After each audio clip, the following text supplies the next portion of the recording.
ये प्रोग्राम तो डेली चलते रहेंगे, हम कहाँ जाएं, हमारा घर बर्बाद हो गया। हमारा लड़का 20 भाई अब पाल पोस के बड़ा किया, पढ़ाया लिखा है उन्होंने, हम उसको कैसे भूलेंगे। और पुलिस हमारे को न्याय नहीं दिला रही। मुझे नहीं पता था इतना बड़ा धोखा हो जाएगा।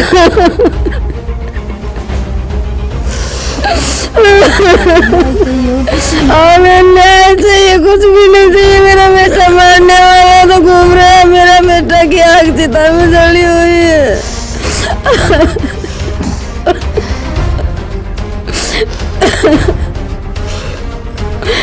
पुलिस कोई कार्रवाई नहीं कर रही है। जो आईओ है उसने मेरे पास फ़ोन किया था कि आप बड़े भाई को, मेरा जो बड़ा भाई है जिसका लड़का डेथ हो गई, जिसके लड़के की, हाकिम को आप ऐसे ऐसे बता देना। उन्होंने 2-4 शब्द बताए मेरे को, ये बयान दे देंगे। मैंने मना कर दिया, ये बयान ऐसे हम नहीं दे सकते। हमें चाहिए न्याय, न कि और कुछ। हमारे घर से हमारा बच्चा चला गया, हमें न्याय चाहिए। जो मारने वाले हैं वो बाहर घूम रहे हैं, कोई अरेस्ट नहीं हुआ अभी तक। नमस्कार, स्टेट न्यूज़ हरियाणा में आपका स्वागत है। मैं हूं अमित अमन।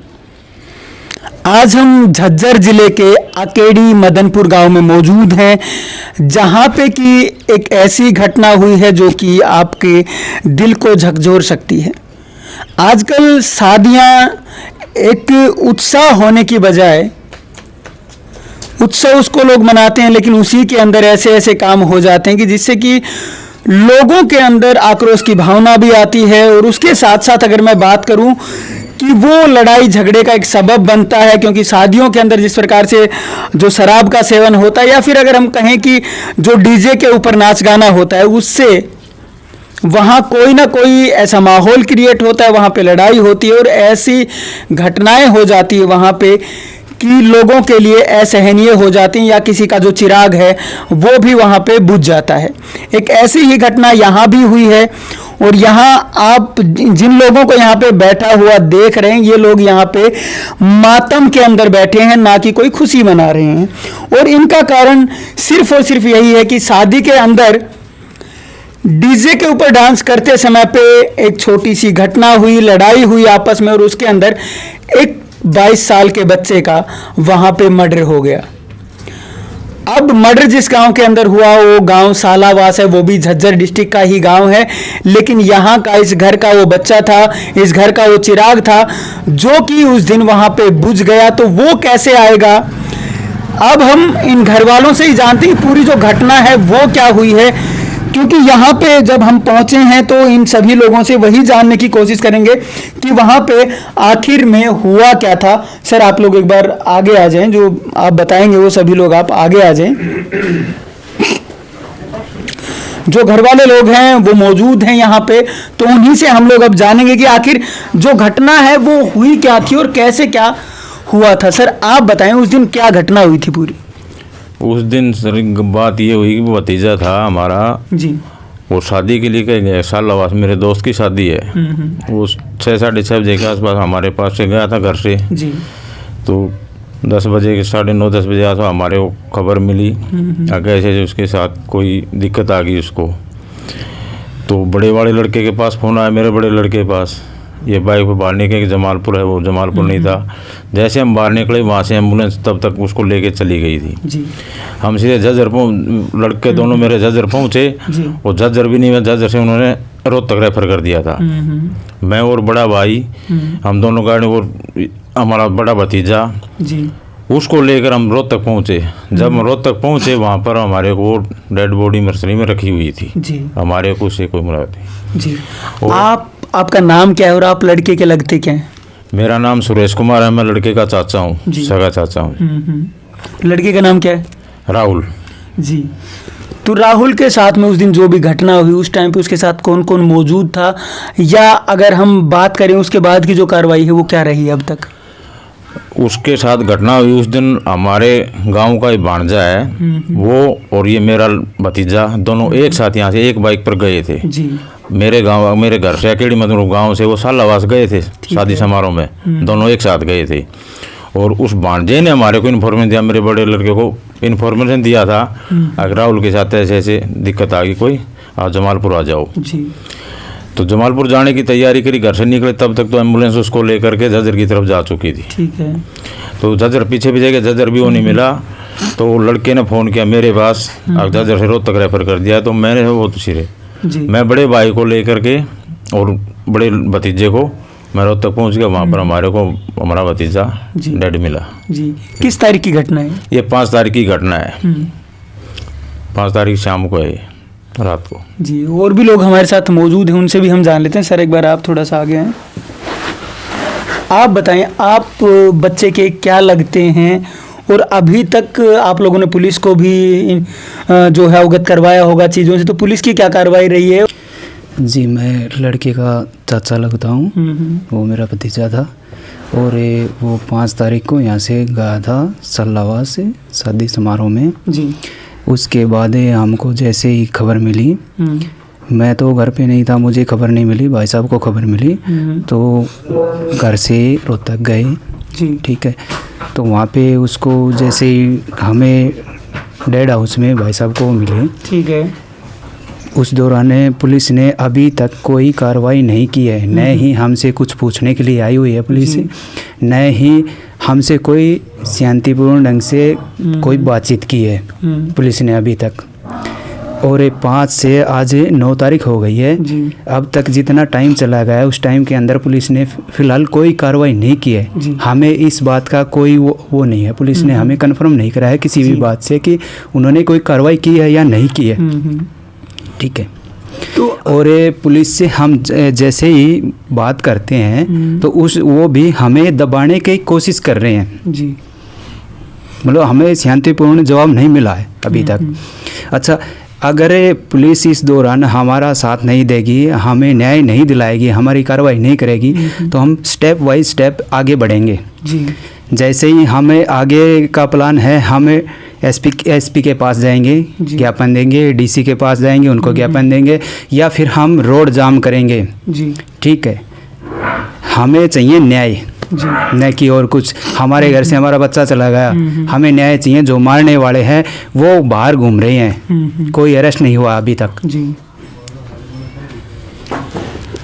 तो 4 दिन अब लगभग हो चुके हैं उन चीज़ों को, अभी तक कोई अरेस्ट भी नहीं हो पाया है। आपने डेड बॉडी को देखा होगा, तो डेड बॉडी को जब आपने देखा तो कहाँ पे निशान थे, क्या कुछ था? कोई बॉडी के ऊपर लगे हुए के निशान थे, घाव था या कोई ऐसी चीज़? जी, मैं रोहतक नहीं गया। कौन गया था उनके साथ देखने? सर क्या देखा आपने?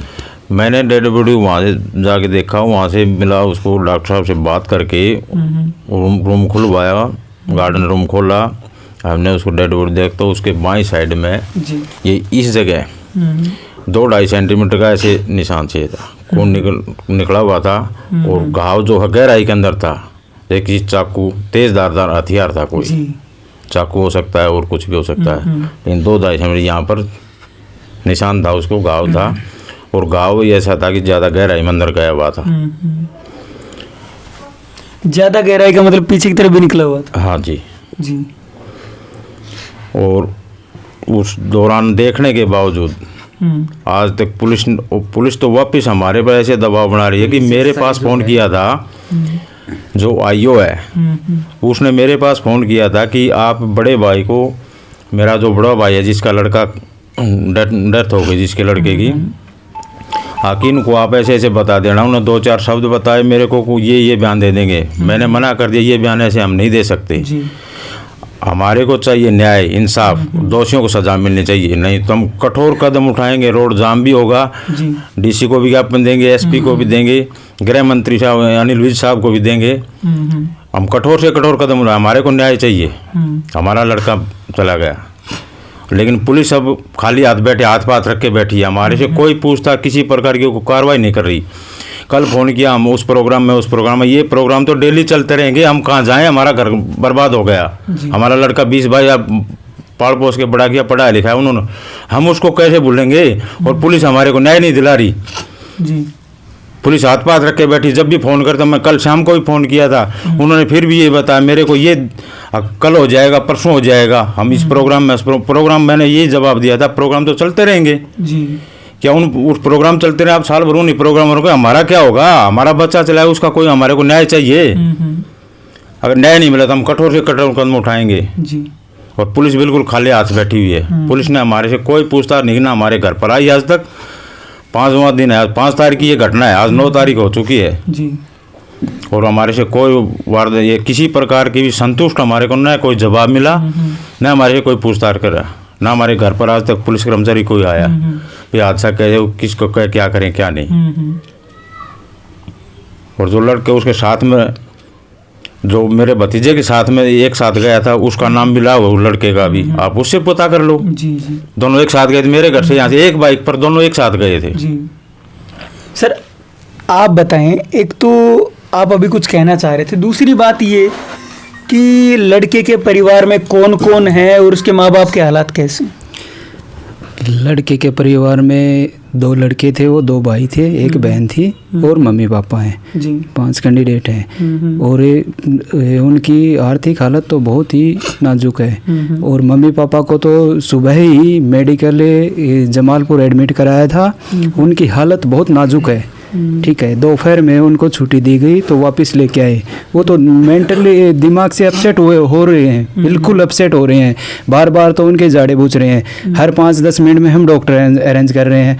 बहुत ही गंभीर हालत है उनकी तो।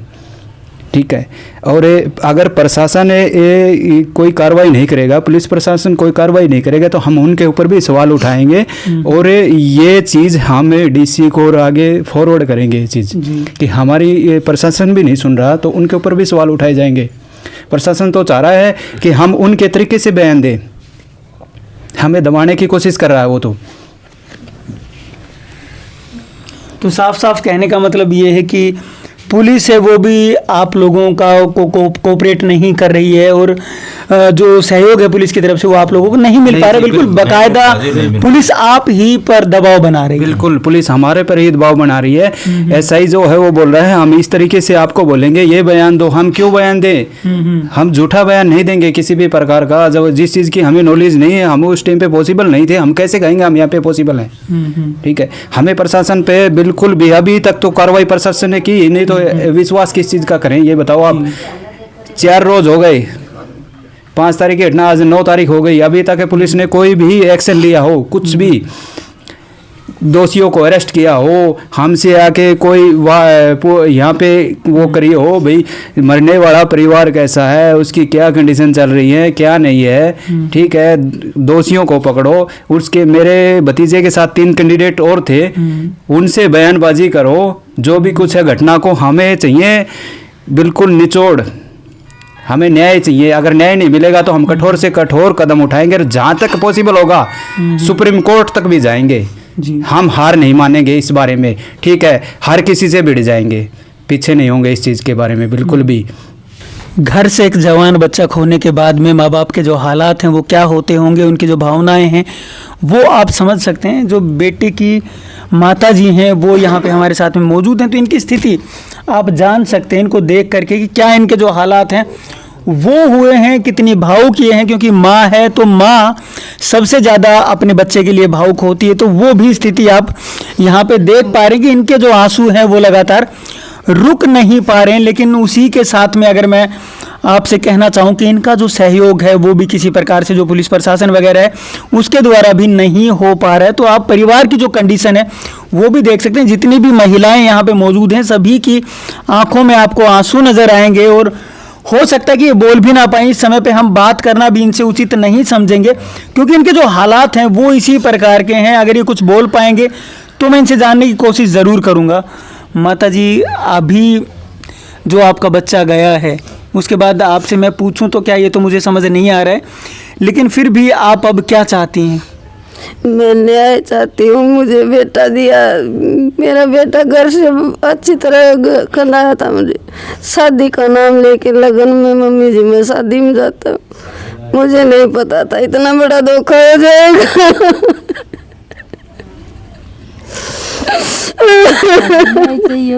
हमें न्याय चाहिए, कुछ भी नहीं चाहिए। मेरा बेटा मारने वाला तो घूम रहा है, मेरा बेटा की आग चिता में जली हुई है।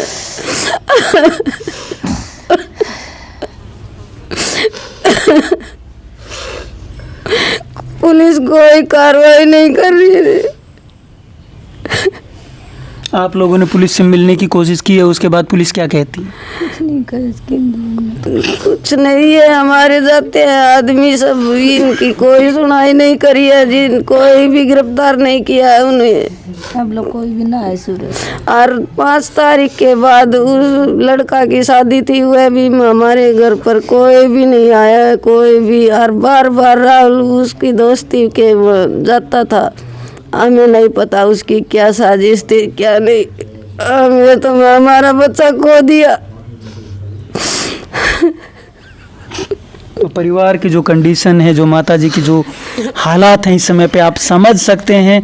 साफ तौर पे कह रहे हैं कि ना कोई सहयोग करे जी। पापा जी तो खाट में बैठे, कोई मेरा सारा लगानिया नहीं था जी। मेरे बच्चे दोनों अपने कंपनियों में जा जा के गुजारा करते थे। मेरी बेटी का भी दिमाग ठीक नहीं है और मैं अपने बच्चों के साथ रल मिल के काम अपना गुजारा कर रहे थे।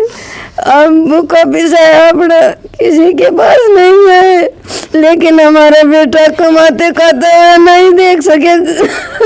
पता नहीं उसकी क्या साजिश थी, हमें नहीं पता जी।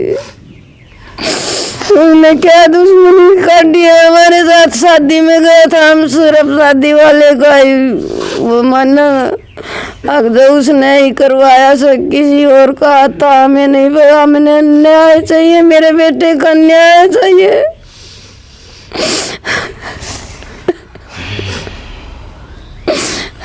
मेरा इतना अच्छा बच्चा, मेरा इतनी बहुत शरीफ बच्चा था, किसी के भी रड़क के नहीं चले। किसी के भी अगर जो कोई बात होती तो मेरे से आके बताया करता है, मम्मी जी ये बात होगी। कोई भी बात उसका दिल में नहीं थी, कोई भी उसका पेट पाप नहीं था। वो अपने सादा मन से गया था, उसके साथ बुरा अत्याचार किया गया। ऐसा बुरा तो कोई भी दुश्मन भी नहीं कर सकता जिसे उन्हें करे। फिर भी उन्हें हमारा नू भी एक बार भी नू नहीं पूछा क्या ज्ञान है क्या नहीं, क्या कैसे गया, क्या बात हुई। कोई भी बात हमें नहीं बताने के लिए आया जी वो आज तक भी। और 3 दिन पहले 10वां दिन पे भी गया था उसका भाई का, उस दिन भी कुछ रोड़ा बैदा कुछ भी नहीं हुआ। उससे पहला मामा का था भी, दोनों भाई नरेंद्र राहुल रोक्या से उन्हें भी होका पानी प्या के भेजा से, जब भी कोई बात नहीं हुई। अगर जो कोई बात होती तो मेरा बेटा जरूर बताता मुझे। मेरा बेटा कति गऊ काट रखी है मेरी ऐसा सुता है बच्चा, मैं मुझे कहीं भी नहीं मिलेगा।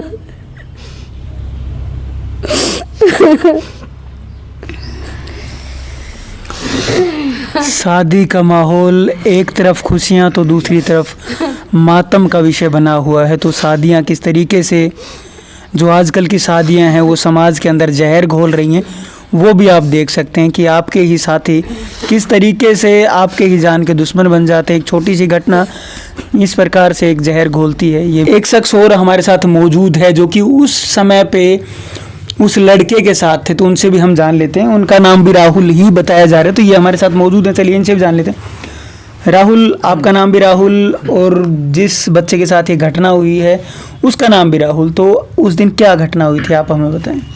सर हम यहाँ से मैं और राहुल एक बाइक पर गए थे। एक बाइक पर जाने के बाद हम वहाँ उसके जिसकी शादी थी नवदीप की, वो हमको प्लाट में लेके गया। प्लाट में बैठे थे हम। प्लाट में बैठने के बाद उन्हें खाने पीने के लिए जो भी हमारे लिए कुछ भी लाया वो हम वहाँ पे खा पी के हम चले गए थे।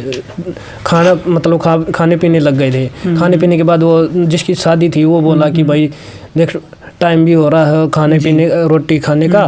घटना क्या हुई थी वहाँ पे, क्या घटना हुई थी उस समय? हाँ स्टार्टिंग से बता रहा हूँ नहीं है। जी जी। फिर हम वहाँ पे टेंट में चले गए। टेंट में डीजे लगा हुआ था। टेंट में डीजे लगने फिर वहाँ पे हम नाचने लगे, डांस वगैरह कुछ से ऐसे करने लगे। फिर वहाँ नाचते वक्त कोई सुमित नाम का लड़का था जी, उसके साथ राहुल की और उसकी साथ कहा सुनी हो गई थी, मतलब गाली गलौच हो गई थी। गाली गलौच होते वक्त फिर मैं और जयप्रकाश, नीरज और जिसकी शादी थी वो नवदीप, हम चारों ने मिलकर वो मैटर क्लोज कर दिया था। मतलब फिर वो छोटा के फिर जिस टाइम पे कहा सुनी हुई उस टाइम पे वो सुमित वहाँ से गायब हो गया था। उसके बाद वो आया नहीं था। फिर हम वहाँ तो नाच रहे थे, पर नाचने के बाद फिर मैं राहुल से बोला, भाई राहुल या खाना खा लो या फिर घर चलते हैं खाना खा के। भाई वो बोला कि 10 मिनट रुक जा, मैं आ रहा हूँ। वो बाथरूम का नाम लेके गया था मेरे से, अगर मैं बाथरूम करने जा रहा हूँ, मैं अभी आया 10 मिनट में। 10 मिनट के बाद वो आया नहीं वहाँ पे। फिर मैं जयप्रकाश से बोला कि भाई जयप्रकाश, राहुल तो नहीं आया, वो कहाँ रह गया। जयप्रकाश ने बोला कि भाई तू देख क्या राहुल को। मैं राहुल को इधर उधर देखने गया, मैं जहाँ पे बैठ के खाई पी कर रहे थे वहाँ भी राहुल को देखने गया। तो मैं वापस आया, राहुल मेरे को कहीं नहीं मिला। तो मैं वापस टेंट में आया, टेंट में मेरे को जयप्रकाश नीरज भी नहीं मिले थे। मैंने इनके जयप्रकाश के पास फ़ोन किया, फ़ोन करने के बाद ये बोल रहे थे कि हम डाना मोड़ पे खड़े हैं। फिर मैं बोला भाई तुम्हारे पास राहुल है? वो बोले राहुल तो नहीं है। मैं कहा यहाँ भी नहीं है। मैं कहा रुक, तो मैं भी तुम्हारे पास ही आ रहा हूँ। फिर मैं इसके पास चला गया, जयप्रकाश के पास। जयप्रकाश से बोला कि भाई राहुल को ढूंढ। राहुल का फ़ोन भी मिल रहा है और फ़ोन नहीं उठा रहा। भाई मैं वो जयप्रकाश बोला भाई मैं भी मिला रहा हूँ, और वो भी फिर नहीं उठा रहा। फिर से ट्राई कर राहुल का फ़ोन फिर से ट्राई किया। फिर एक दिनेश ने उठाया फ़ोन, वो भी सालावास का लड़का था। वो बोल रहा था कि भी ये हॉस्पिटल में है, जनसेवा हॉस्पिटल सालावास में है, जल्दी से यहाँ पे पहुँच जाओ। फिर हम तुरंत वहीं उसके पास पहुंच गए थे, जहाँ पे राहुल बेहोशी हालत में मिला हमको। और यहाँ पे कुछ ज़्यादा ही चोट लगी हुई थी। ये तो पता नहीं जो चाकू था या और कुछ, मतलब ज़्यादा चोट लगी हुई थी और खून निकल रहा था। फिर मैं वहाँ पे पूछने के बाद फिर उन्हें मेडिकल वालों ने वहाँ से रेफ़र कर दिया जमालपुर के। राहुल के साथ जयप्रकाश और नीरज, ये दोनों राहुल के साथ एम्बुलेंस में चले गए। मैं वहीं पे रुक गया। पुलिस वालों ने मेरे से राहुल की चाबी, बाइक की चाबी और फ़ोन मेरे को हैंड ओवर कर दिया था। वह पुलिस वाले बोल रहे थे तो उनके घर वालों को हैंड ओवर कर देना। हाँ ठीक है सर। फिर 10-15 मिनट बाद मैं जमालपुर पहुंच गया। जमालपुर पहुंचने के बाद फिर जयप्रकाश ने मेरे से बात की, भाई तू इनके घर वालों को फ़ोन कर दे। मैंने नरेंद्र के पास फ़ोन किया। नरेंद्र ने फ़ोन उठाया, भाई क्या बात है? मैं कहा भाई राहुल को चोट कुछ ज़्यादा लगी हुई है, तो जल्दी से जमालपुर आ जा। फिर जमालपुर में फ़ोन काटते ही फिर इतनी ही देर में उन्होंने जज रेफ़र कर दिया। जज रेफ़र करने के बाद फिर मैंने वापस नरेंद्र के पास फ़ोन किया। मैं कहा भाई नरेंद्र, बात ऐसी है कि तू है ना जज पहुँच जा, जमालपुर मत आ, कि ये जज रेफ़र कर रहे हैं। आप सभी लोग जो भी डांस कर रहे थे, जिन लोगों के बीच में वहाँ पे कहा सुनी हुई, वो सभी लोग आपस में एक दूसरे को जानते थे? हाँ, लेकिन जो सालावास के थे जो बंदे, वे तो आपस में जानते थे, मतलब और बाहर से भी कई आए हुए थे। ये तो मेरे को पता नहीं जानते थे कि या नहीं थे, पर लेकिन जो मैं जिनको जानता हूँ, जिन लोगों की आपस में कहा सुनी हुई, वो एक दूसरे को जानते थे। हाँ, ये बिल्कुल एक दूसरे को जानते थे, और उनको तो मैं भी जानता हूँ। वो लेकिन पर क्लास फेलो तो है नहीं, पर सुमित मेरा क्लास फेलो नहीं, पर वो जिसकी शादी थी ना, वो हम उससे मिलने जाते थे, तब वो हमको वहीं मिलता था, इसलिए हम उसको जानते हैं। हाँ जी सर। तो डांस के बाद में आप सीधा जब राहुल से मिले, तो उस समय पे वो उस स्थिति में था जो आपने बताया कि उसको कोई तेजधार हथियार लगा हुआ था सीने के अंदर? हाँ। और उस स्थिति में आपको मिला वो? हाँ जी सर, उस स्थिति में मिला जनसेवा हॉस्पिटल में। उस टाइम पे दिनेश और लिल्लू, ये दोनों सालवास के थे, ये उस टाइम पे मौजूद थे राहुल के पास। और इन्होंने हमको फ़ोन उठाया राहुल का, और इन्होंने बताए भाई यहाँ राहुल यहाँ ऐसे है, इस हालत में है। फिर हम तुरंत उसके पास पहुँच गए थे।